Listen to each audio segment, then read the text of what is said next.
ये कहानी है राहुल की एक छोटे से कस्बे का सीधा साधा बच्चा। उसकी पहचान क्लास का आखिरी बेंचर, उसके मार्क्स कम आते थे। टीचर कहते थे इससे कुछ नहीं होगा, और दोस्त वो हंसते थे और कहते थे तेरा दिमाग तो कहीं और है। लेकिन राहुल वो बस चुप रहता, क्योंकि वो कुछ और सुनता था, अपने अंदर की आवाज। जब क्लास मैथ्स के सवालों में उलझी होती, राहुल अपनी डायरी में कहानियां लिखता। जब बच्चे मोबाइल में गेम खेलते, वो ख्वाबों में खोया होता। लेखक बनने का, कुछ अलग करने का उसे पढ़ाई से नहीं, जिंदगी से लगाव था, पर किसी को दिखता नहीं था उसका टैलेंट, क्योंकि वो आखिरी बेंच पे बैठता था। फिर एक दिन स्कूल में एक कहानी लेखन प्रतियोगिता रखी गई। राहुल ने कागज उठाया और लिखा आखिरी बेंच का हीरो।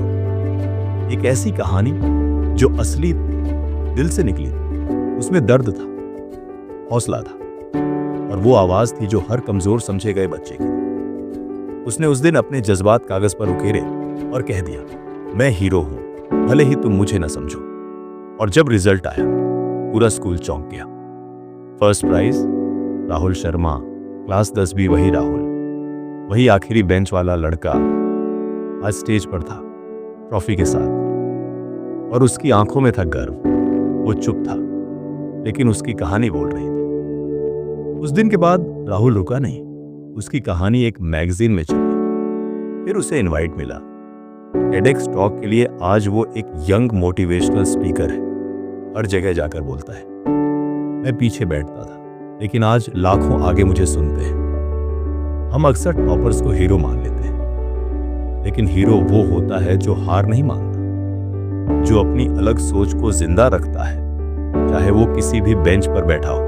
और हाँ, हर आखिरी बेंच पे बैठा बच्चा एक अधूरी किताब होता है, जिसे अगर समझा जाए तो वो इतिहास लिख सकता है।